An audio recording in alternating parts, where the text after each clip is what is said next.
So we really are at a time of transition now, aren't we?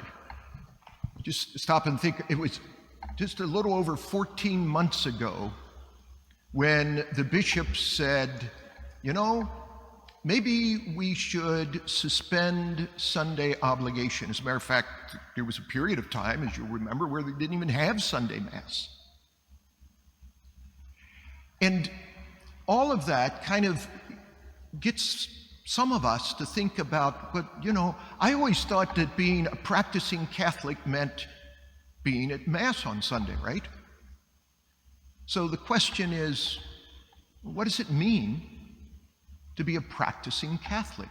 Or maybe another way of saying that is, what is it that practicing Catholics practice if it's not being at Mass every Sunday? Well, you might say, well, there's these other norms, you know, like not eating meat on Fridays in Lent and things like that. But all of us of a certain age remember that changed. We used to never eat meat on Friday, no matter what time of the year it was.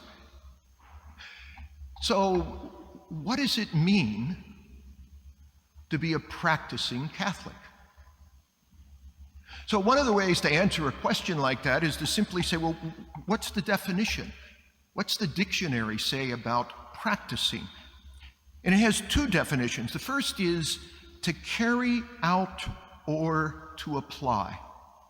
So the question is, what are we Catholics carrying out or applying? And again, sometimes today people have the idea of, well, like even for a while we were promoting our Catholic schools as schools that teach character and acquire moral virtues. But there's got to be more to it than that. So there's nothing, for instance, specifically Catholic about being self-disciplined and self-controlled. I mean, we all know people who are not Christian in any way, shape, or form who have achieved a great deal in life because they are self-disciplined and self-controlled. So what is it that we are carrying out or applying?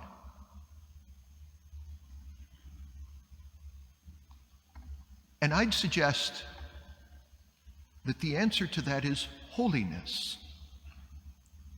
Holiness in the sense of being possessed by the Spirit.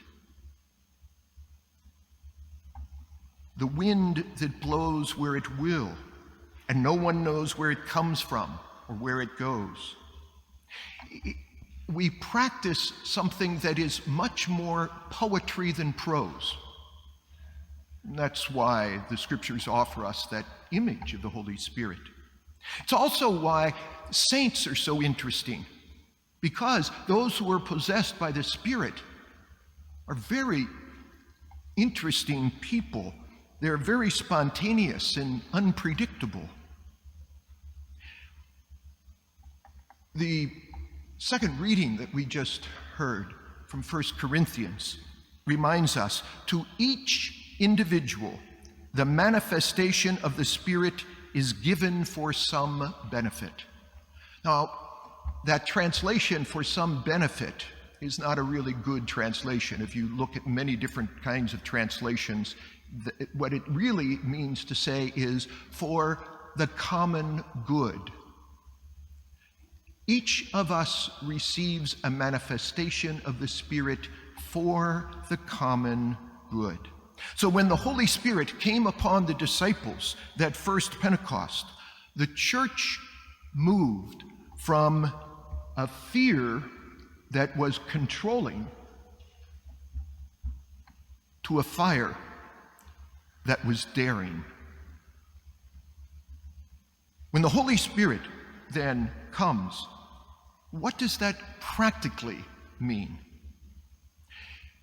So there's a second definition that you'll find in the dictionary for practice or practicing. It means to perform or work at repeatedly so as to become proficient. In other words, a practicing Catholic never is finished. You're always working at something in your Christian Catholic identity to be better at it, to become more proficient. The Holy Spirit is at work in us, and we are working to set the Holy Spirit free within us to do something new for the common good. The Holy Spirit is at work in us in two ways, I'd suggest. One is in the depths of our humanity. It is the Holy Spirit that helps us to become aware of our gifts and of our aspirations, our deepest longings, because we believe that it is the Spirit of God that places in us those deepest longings. In a personal way, some of you heard me say when I retired a number of years ago, and when people said, well, what do you want to do as you're retired? And I said, well, I want to prepare to die. Didn't mean that I had a premonition of dying soon. What it meant was that my deepest aspiration, which once was being the best pastor that I could be, changed. And my aspiration is now to die well. All it means is that we need to plumb the depths, to get in touch with what really is the Spirit-placed aspiration.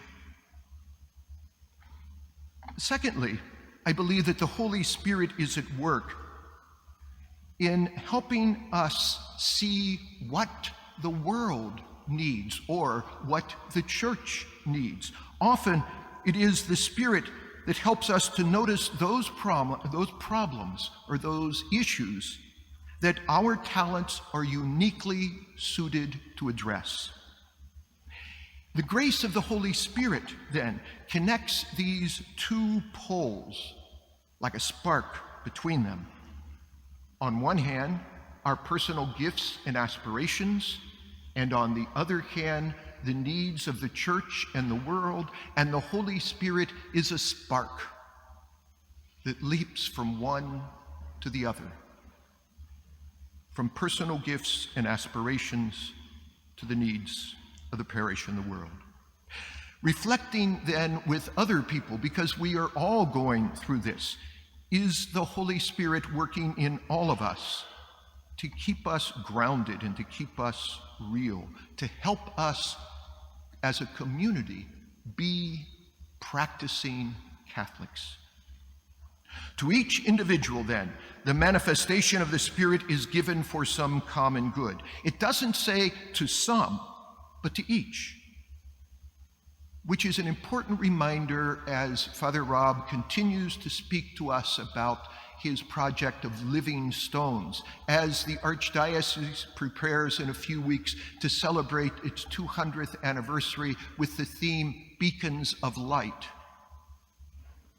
The challenge is to allow the Spirit to work in us, to make us ever more attentive to our heart's deepest desires, our talents and abilities, and what the needs of the church and the world are. So no matter what your stage of life, God may bring forth something new. But truth be told, that's kind of scary, isn't it? So that's why we have excuses, right? I mean, think of good old Jeremiah. When God called Jeremiah to be a prophet, Jeremiah didn't say, hey, okay, ready to go. He said, oh, no, not me. I'm too young. Or when Jesus walked along the shore of Galilee and first encountered those fishermen, and he said to Peter, you, come follow me. What did Peter say? Not me. I'm too sinful, Lord. So what is your excuse? What keeps you from being a practicing Catholic?